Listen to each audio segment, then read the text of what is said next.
Good morning, everyone. It's Lisa from Barclay Jones here. I'm delighted to be running another webinar with APSCo. We run webinars with APSCo throughout the year, as well as we are flattered to be on some of their speaker slots as well. The theme of today's webinar is 5 things to stop doing with your recruitment business in 2017.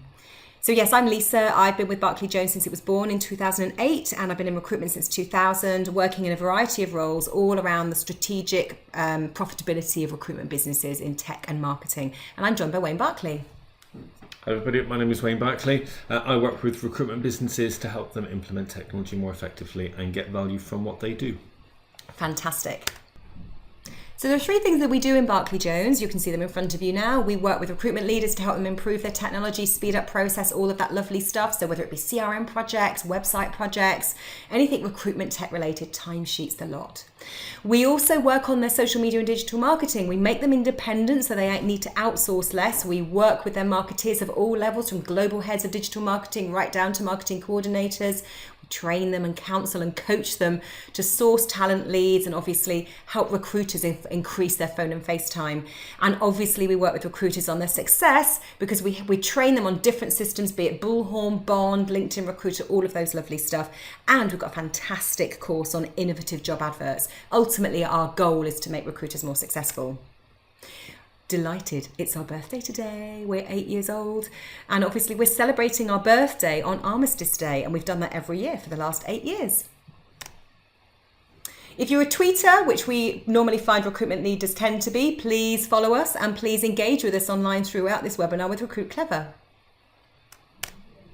So what's 2017 all about? And I want you to go into your chats now and tell me what 2017 needs to be about for you. And obviously we've got Brexit or Rexit. And obviously Trump is a recent piece of news, for good or for bad, depending on where you are in the blue and the red camps. Or is it sod all of that? I want my business to be more effective. I want to refine my processes. I want to get a handle on my costs. I want a consistency. I want passion because I started my business because I was passionate. I want common sense recruitment and I want profit. Now, what seems to be coming through on the channels right now is you all want less distractions. You want less job boards. You want your website to work harder. I'm just reading. Some of you want your CRM to start delivering some value. You want your recruiters to follow process. You want training to work. So all great, all stuff that we're going to be looking at today. We've decided to run this stop series of webinars because we are very much in the camp of sitting with board directors with their heads in their hands, sitting with recruiters with their heads in their hands, all equally as frustrated with each other because they're just surrounded by advice on what to buy and what to change and what to increase, what extra stuff to stick on their desktops. And it's almost like, right, let's just stop the bus for 30 seconds or 30 minutes today and think about what we can actually stop doing next year to make our businesses more effective. So we always ask who you are on these webinars, and so there's a poll coming up for you right now, those of you that are live on the webinar, so if you can please click and tell us what levels that you are. And we can see lots of recruitment leaders, a few marketeers and IT bots. Lovely, thank you very much. And I also want you to tell me what you would stop doing in 2017 if you could. So please go into your chat facility and tell me what you'd stop doing in 2017 if you really, really could. If we were having a glass of wine this time next year, what would you say? Lisa, Wayne, this is what I've stopped doing. And do you know what? No one died. It was all fine. So we're getting people discontinuing some of their job boards, starting to use their CRM more effectively, or rather, probably what we probably translate this is stop using all the other kit out there to source talent. Stop recruiting rookies. Interesting comment. Stop just chucking loads of money at marketing. Couldn't agree more. We'll talk about that towards the end of this session. Interesting. Thank you very much, everyone. So we've got 5 things to talk to you about today. We're going to go through them at breakneck speed. You can watch this video later. But the goal is you want more profit. You clearly want more success. You can measure that how you wish. You want to have more value from your business and add more value potentially as well. And you want to stop putting your head in your hands. So you're improving your health and your mental well-being.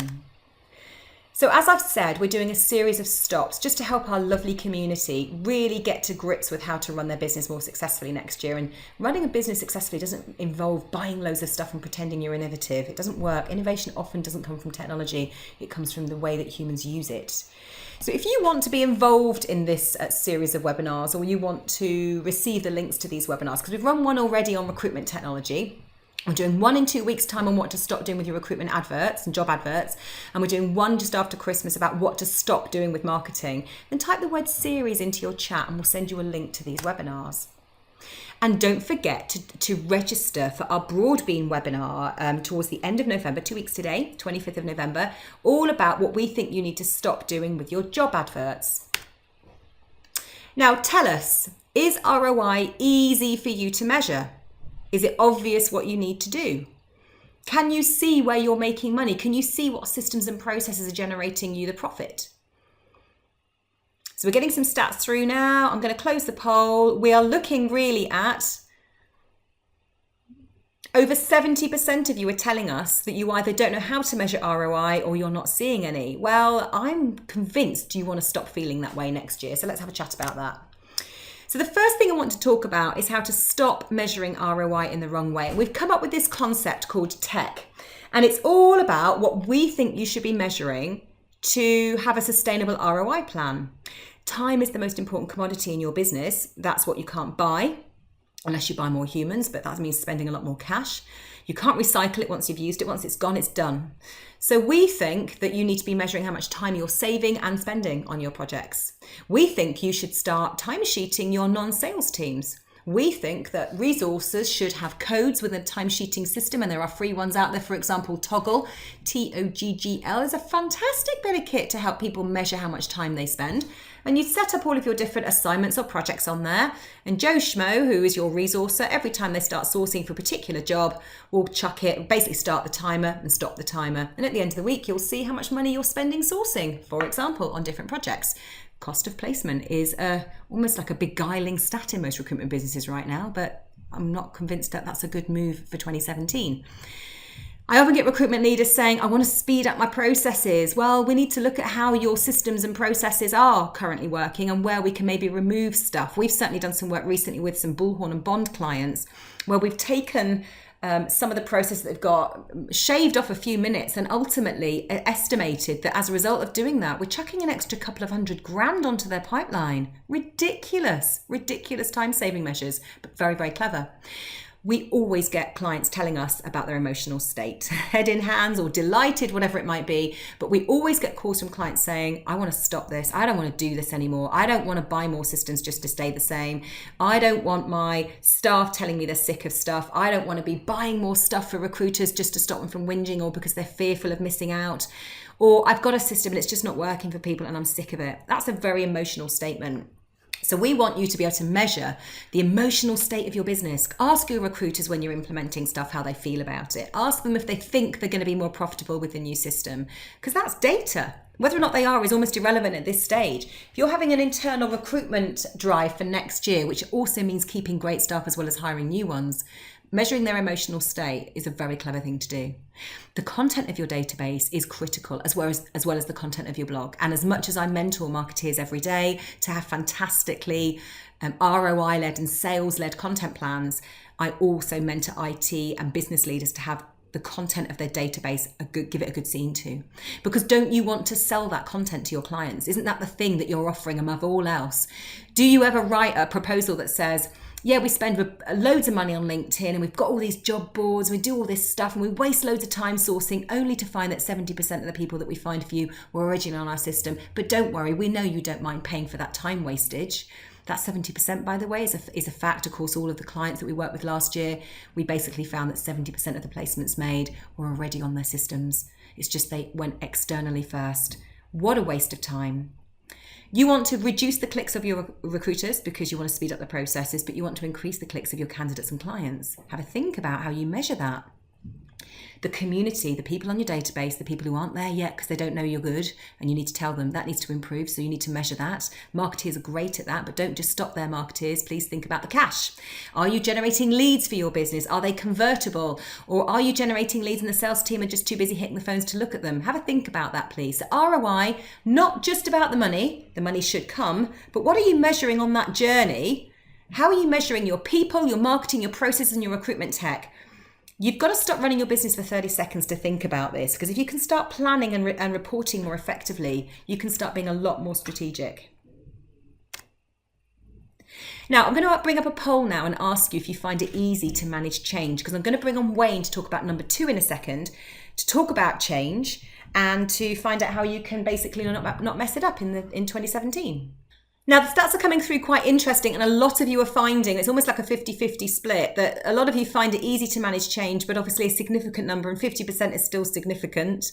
And you see that if that was Brexit and obviously the latest election in America, 50% is a lot of people who find change very, very difficult. And change can be distracting, it can be very, very costly. So I'll hand you over to Wayne.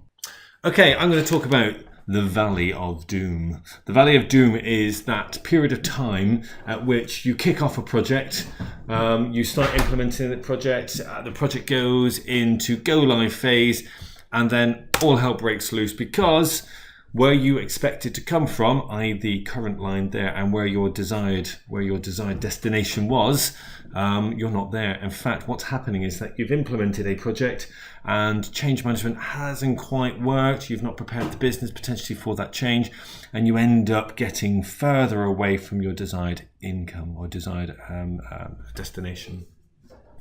So what do you do? Well, basically, then you start training and then you start implementing change. And what actually happens then, eventually you kind of get up to where you wanted to go and that change does take place. But it's been hard work and there's lots of negativity around it. So let's take a CRM example, CRM replacement project as an example. All the way through this process, you've had a desired outcome to replace your CRM system, and it's going to give you better functionality, it's going to make you more competitive, etc., etc. And what happens is you go live and all of a sudden everyone can't use the system. And you head down this valley of doom and everyone's negative.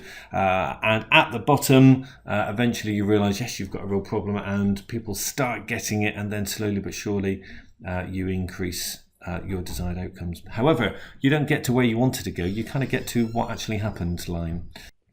So in some instances, there are many businesses that start their CRM projects or their projects and they get to the Valley of Doom and they never return from it, and therefore you roll back to what you had previously.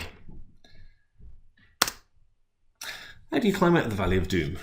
Well, first and foremost, with all projects, you must have a clearly defined outcome and you must have some change management process in place. You've got to warn people about this change that's coming up, and you've got to manage people's expectations. It sounds like a really obvious thing to do. But actually telling people that the change is coming and also what to expect is really, really important. On the flip side of that, getting people ready for the change and giving them preparation time to actually understand what the system is going to do or what changes are going to happen, and give them some time to actually practice and play around with the system, means that potentially you won't head down that Valley of Doom. You'll head down a little bit maybe, but people will be aware of that, they'll be expecting it, and therefore they'll be able to change things around quite quickly. So as with everything, as with any change management process, you should be able to have some form of risk or risk management process in place. You should be able to have mitigating responses to those risks. So for example, if you know for well that on day one, people are going to be a little bit busy trying to figure out whether or not their data is all there, then you're aware of that and you're able to tell people about that. And your mitigation risk will be that if people don't spend any time on the phone and they are actually just learning the system and getting their heads around it, then that's an acceptable response. As opposed to people goes live, everyone's expected just to get on with their day job, and people are totally unsure as to how they're doing their job, and management aren't giving them the flexibility to be able to learn the system and get their heads around it. So therefore you have this ever perpetuating decreasing circle. The other aspect as well is making sure that you provide multiple sources of support.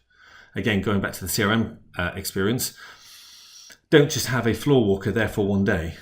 Is a clear it's a level of support, admittedly, but it's not the only level of support that you should be providing. And support on those instances should be a 3, 4, 5, 6 month project. It shouldn't just be we go live and we give structured training and then everyone knows how to use the system. And that leads me on to very nicely the 70-20-10 rule. The 70-20-10 rule is a process of businesses understanding more about how people learn and also what they retain. So there's a difference between formal and informal training. Formal training is you sit in a classroom and you get taught how to do something. Informal training is that period of time when you've been sat down and you've learned or you've been shown how to do something, then you go back to your desk and you actually start doing it. So that 70% is on the job. It's practical experience or practice and experience that enables you to learn something, learn how to do something. 20% of the time is actually knowing how to have, or knowing who to go to have a conversation with to learn about something. That doesn't necessarily need to be a trainer. It could be a manager. It could be the managing director. It could be somebody within your local network on LinkedIn, etc., etc. And then 10% of the training is actually what is known as the formal training. And that's the bit where you're sat down and you're told how to do something. We've known for about 126 years, probably more than that now, that the human brain is not very good at retaining info. For example, there's a thing called the Ebbington's curve. It says we forget about 50% of what we learn within a first hour. That's a phenomenal amount of information that we forget, and that's just the way in which our human brains remember. How many of you have turned up to work and suddenly thought, I have absolutely no recollection of how I got here? Well, that's your brain basically remembering the stuff that it needs to remember. It doesn't remember the things that it doesn't need to remember. However, even when you try and remember stuff, it will all naturally leak out of your brain. But it won't leak out your brain if you're given time to practice and learn. So doing an hour's worth of training and then giving people an hour or 2 hours worth of practice immediately afterwards will reap better results, and therefore your J curve will be significantly less. So heading down to the Valley of Doom, it will be minimized. The 70-20-10 rule does mean that as a business, you will be thinking about things differently. You won't just be focused on giving people training. You'll be focused around how we can support people going forward once they've had their training. How can we give them practice? How can we give them the methodologies to be able to basically go away and figure stuff out themselves, or be able to know who to go to be able to ask for specific questions. So it's about understanding. Businesses need to understand the tools, the practices and the techniques for adoption of the 70-20-10 rule, but more importantly, the tools, practices and techniques for people being able to learn. As we've already mentioned, or as we've highlighted previously, it's about experience and relationships that enable you to learn how to do stuff in 90% of the time. And that's where management need to play a significant role. As a manager, you're not just there to tell people to get on the phone. You're there to encourage them and guide them and train them on how to do things. And talking about that, we're going to talk about our third thing to stop doing. And this for me is probably one of the most important things we want all of our clients to stop doing next year. And by the way, this is not aimed at any particular providers. And this is certainly not aimed at any of the partners that we have, thinking that we're recommending that people don't buy stuff anymore, full stop. I'm not giving you permission to shut the bank. I am giving you permission to think a little bit deeper. So just have a think about, please, that what we're doing is we're buying training for our teams. Obviously, what we're doing here is, and talking about the 70-20-10 rule, what we're doing is we're just constantly buying training for our teams without delivering it properly. And that's probably more within the 70-20-10 rule. And in terms of previously what Wayne was talking about, we've got to think about delivering change through training and management culture as well as manageable processes. Here's some scary stats for you, going back more though to the what to stop buying. So scary stats. We're being told by our clients and all the people that we've polled that 50% of recruiters don't have their tech connected to their CRM. So in other words, a CRM is almost like the old mad aunt in the corner that we only use at Christmas when we need to, kind of thing. And the rest of the time we get very excited about all the other stuff that's going on out there.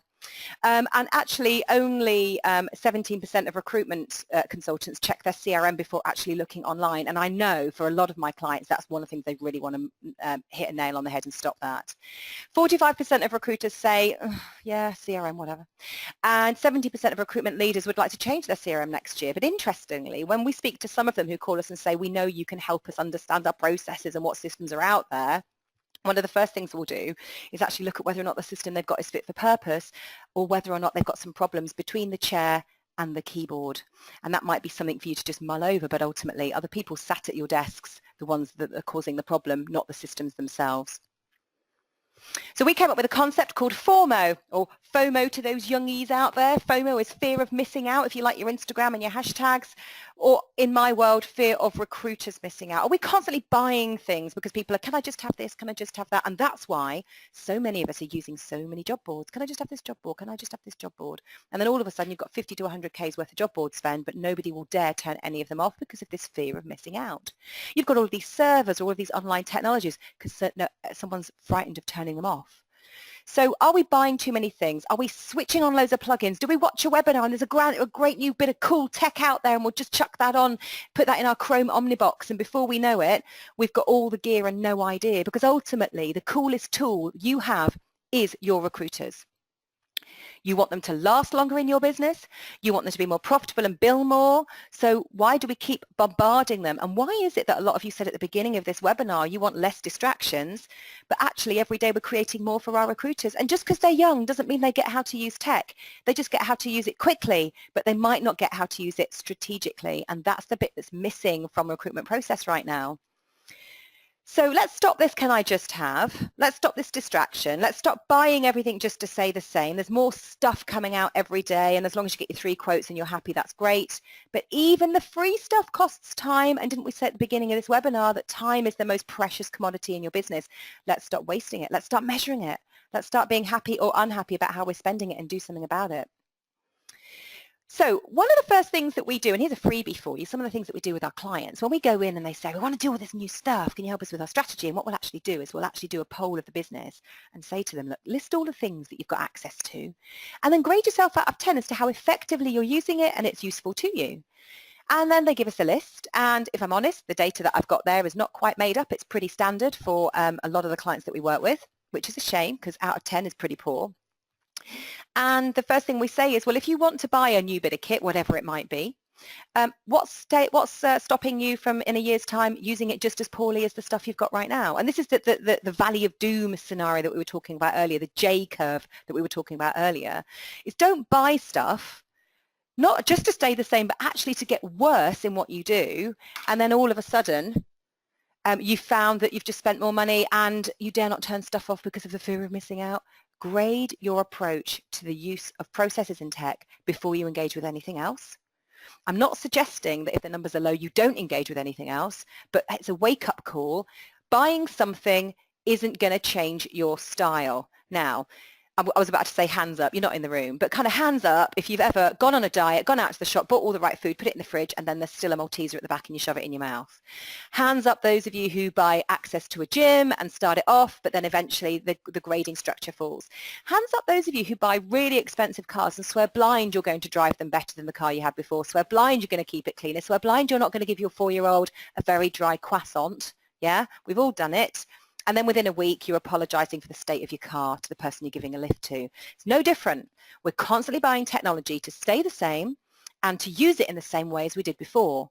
So think about that, please. Are you getting a track record from your system, a good track record of ROI from your systems? And if you're not, stop before you buy anything else. Take stock and plan to be better. And think about what Wayne said about the J curve.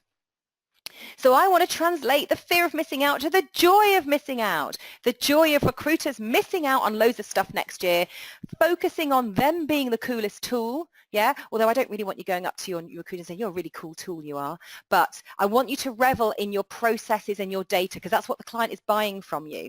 Yeah, they don't want to necessarily justify your fees because you've got 101 different ways of sourcing a candidate that actually is already on your system. It's just you've not spent any time keeping them clean because you're far too busy using hundreds of systems.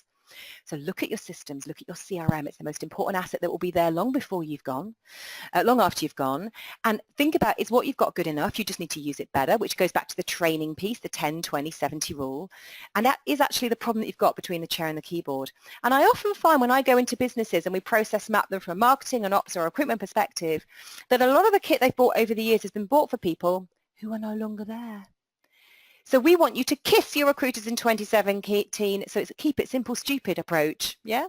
So keep it simple next year. Look at the stuff that you've got. If you need to change it, but be aware of what that change looks like. Let's start another quick poll. I want you to tell me if there is a plan for your tech and do you have an objective? So let's just open this up.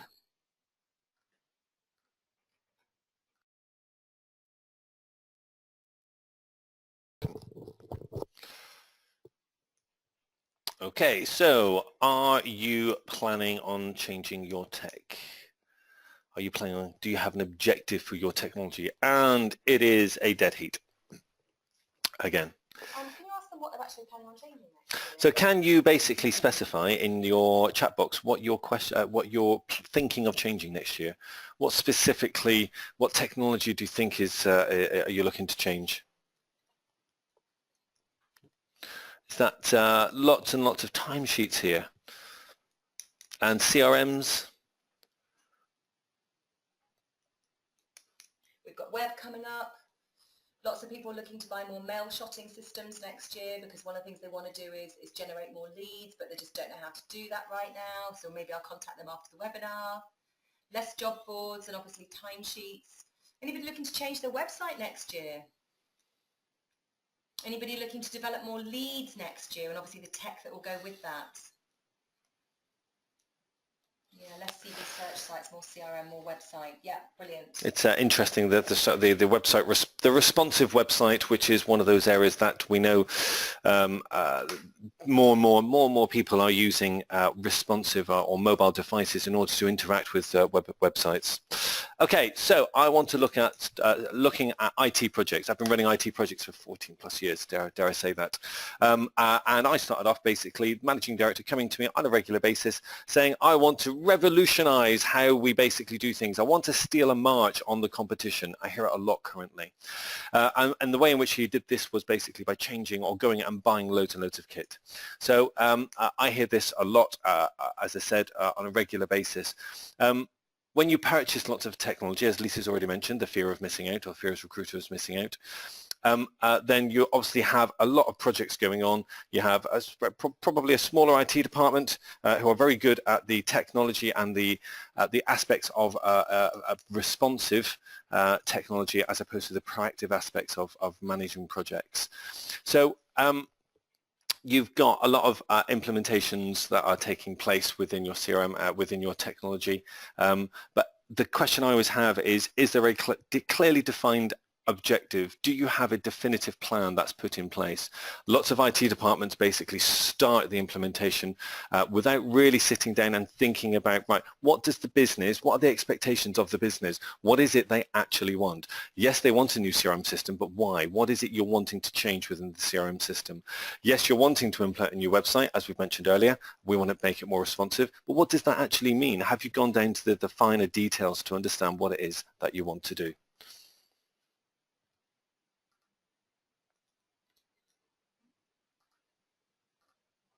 So systems that when I've been working with clients, I've been keeping a log and sitting down with management and trying to get them to understand when they start projects, do they finish? And in many instances, 73% of my statistics, IT projects do not finish. And one of those problems is, again, there's no defined outcome. There is no specific about, I want to achieve this. This is the objective. This is how we're going to manage the project, and this is how we're going to analyze whether or not the project was successful at the end. What we have is open-ended timeframes in many instances for IT projects. So the first thing that I want you to stop doing is stop giving people very lightweight objectives. I want you to really think about, okay, we're going to be changing this system, and this is what I want from the system. And that's going to come down through to a business case. A business case is a justification. This is what we're trying to achieve. This is why we want to achieve it. This is potentially how much money we're going to make from it. I want you to look at the expected outcomes, and then the IT department or whoever's running your project should go away and put a defined project plan. They should start giving some documentation together. They should put what's known as a project initiation document together, and in those documents that should lay out what the foundation of your project is. There's that saying, planning to fail is failing to plan is planning to fail. It's so true within recruitment CRM. So within those documents, you should have a clearly defined project team. They should be agreed. They should know what their roles are. So for example, CRM, you should have a project team that basically does a lot of the implementation. You should have a development team potentially. You're going to have a testing team. Those people all need to be talked to. They all need to be agreed what their roles and what their roles are clearly defined, and what it is they're going to be doing on a day-to-day or week-by-week basis. So the testing team don't need to be involved at day one, but they do need to be involved towards the back end of the project, and management need to be aware of, or their managers need to be aware of, that they are going to be slightly busy towards these timeframes, as opposed to what currently happens. I see a lot of, all of a sudden you get to testing and it's like the IT team tests it, and then they want some help from external business users, and then you go to the manager and say, I need to borrow your guys for 3 or 4 weeks just to do some testing, and it doesn't work. So project team definition is absolutely critical. The other thing is communication. So lots of projects fail because there is lack of communication. It's lack of problems that are being clearly outlined and discussed at the right levels. So defining the channels, how often should the project board be spoken to? How often does the board sponsor want to be spoken to? And what's the best way of getting information through to them? Is it through project management systems? Do they have access to those? Is it through an email? Is it a weekly email? Is it a monthly email? Is it a face-to-face meeting? How often should the project board meet to discuss the progress of the project? And how much information should the board sponsor be providing back to the board of directors as to how the project is progressing as well? The other thing as well is making sure that you've got a clearly defined project close down, and understanding what went well, were the outcomes met, and what could be improved next time. So make sure you do have, with any CRM project or any technology project or any project that you're running internally, the necessary, we call it governance in project management terms, but the necessary documentation and the necessary information that the business and the project team are fully aware of. I've got a poll. Do your recruiters feel like content is a waste of time?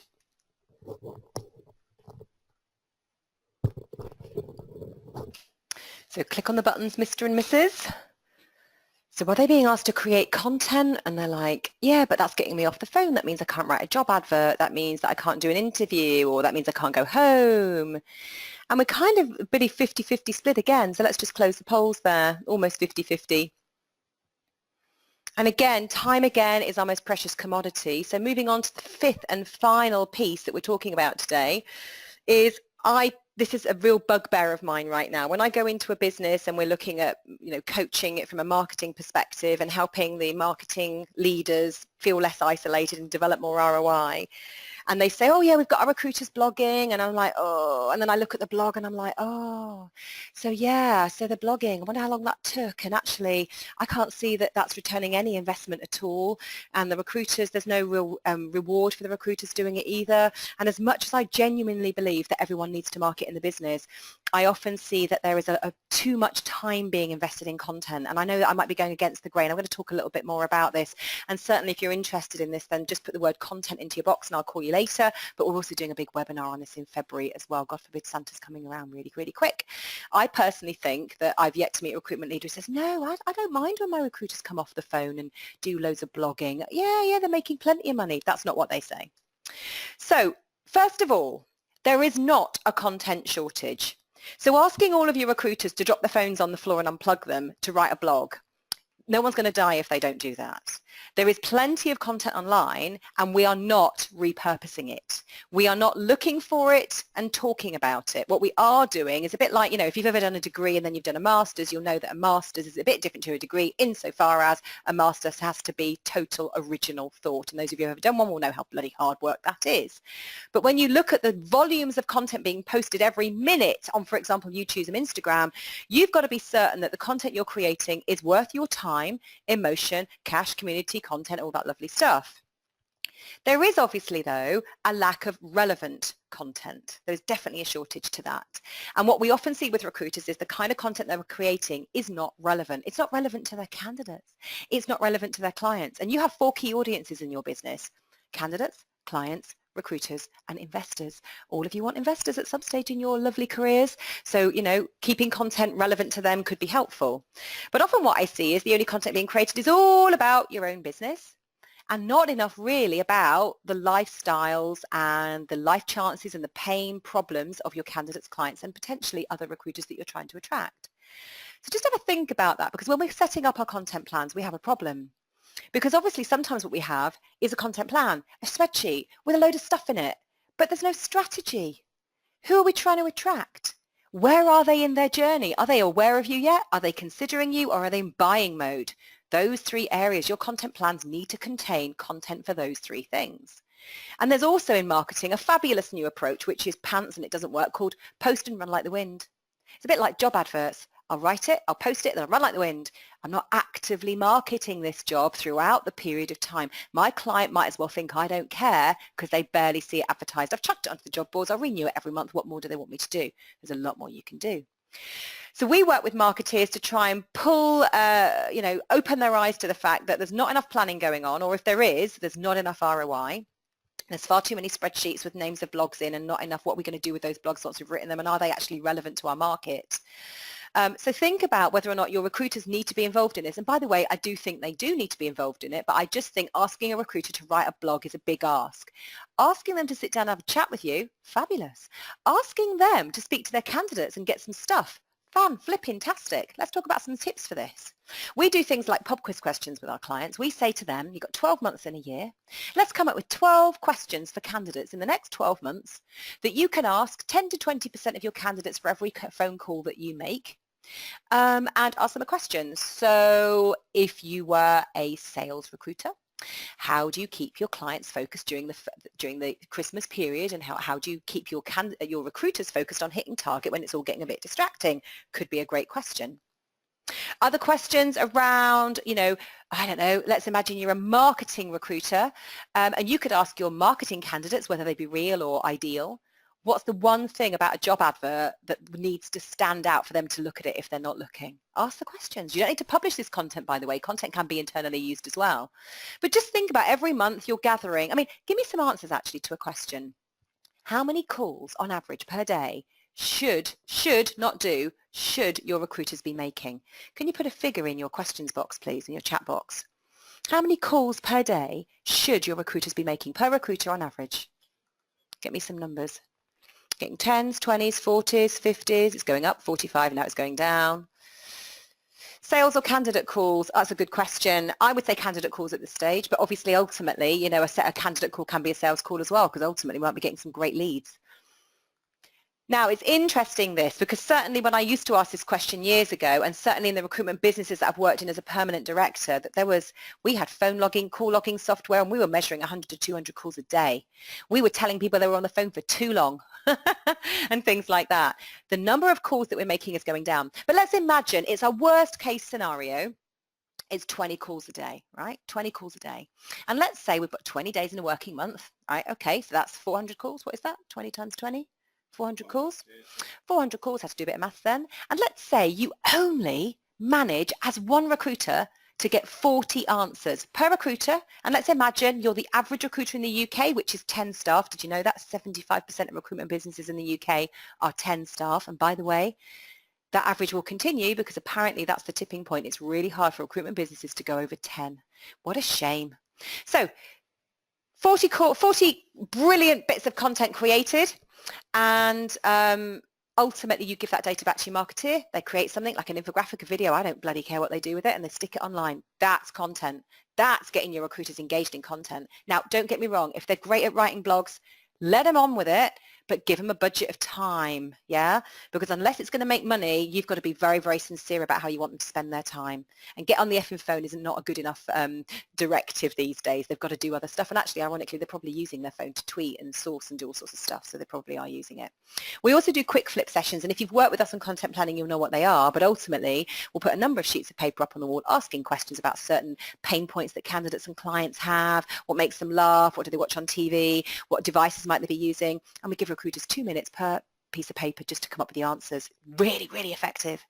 And ultimately, you have a database. I spoke to one client yesterday. He was a one-man band, and he said, I've got 8,000 candidates that I need to get from one database to another. And I said, do you really need that much data? And he was convinced that he did. So you take that as an average. There's 200,000 recruiters in the UK. That's a lot of data on systems. So you've got data to survey, but we're not surveying it. And you could ask your marketing department to create some survey monkeys.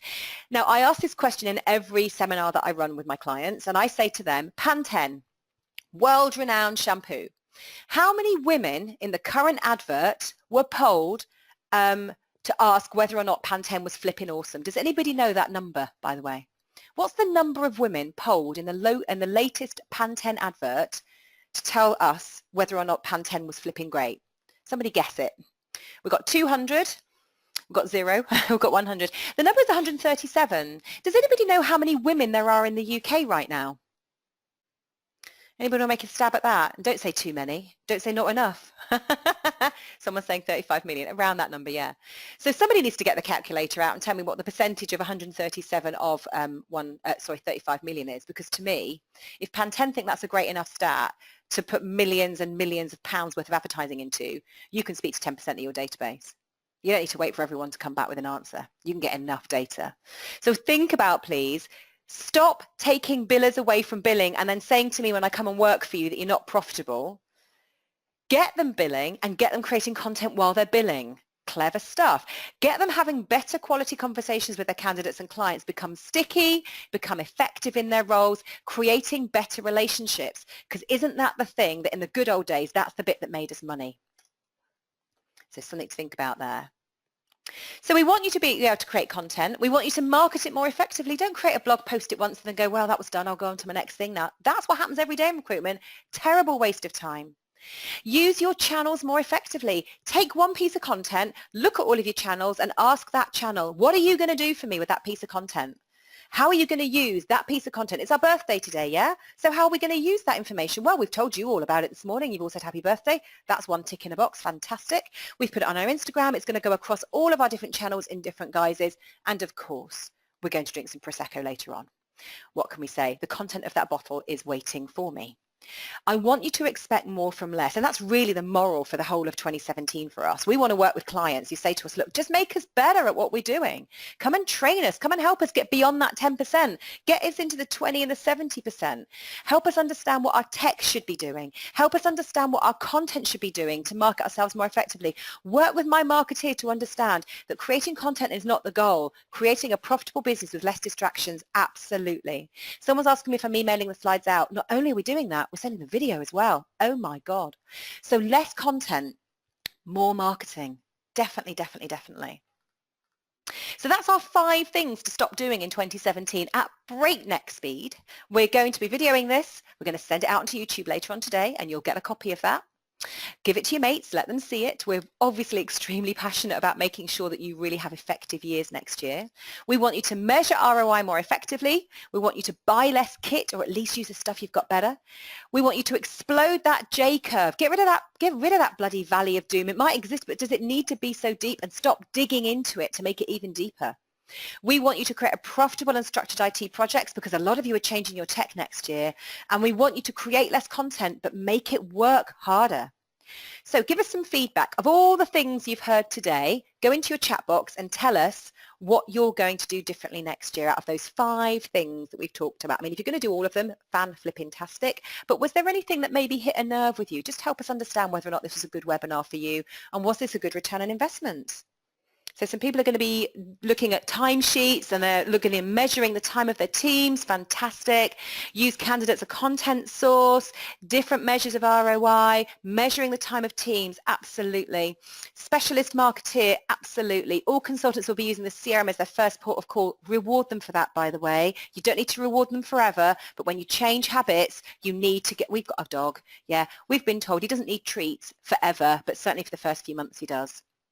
Measure ROI, buy less kit, better use of CRM, push the CRM to the team. By the way, you get that CRM working more effectively, people will come and work for you quicker because they'll see you've got something they can manage their accounts with, and it's not just the same old of going in, crappy data and hundreds of systems that they're told not to use because they need to get on the phone. And someone is going to smash it in 2017. Pete, I want to hear all about this later on. Fantastic. You've been a fantastic audience this morning. Thank you very, very much. We've slightly gone over time, but I hope it was worth your time. If you want to have a chat with us about what we do, obviously the sales pitch, type success into your questions box and we'll drop you a line and arrange a free 30-minute consultation to look at how you're doing stuff and give you some suggestions on how to improve it. So pop success into your chat box if you want to receive more information. We don't spam, we just have a good chat. And don't forget to subscribe to our blog, please, on Barclay Jones, where all of this is regularly downloaded as well. We've got a YouTube channel, so make sure you jump onto that because all of this stuff is on there. Don't forget to sign up for our future webinar in 2 weeks' time about adverts, and obviously we have a webinar that's running every single month.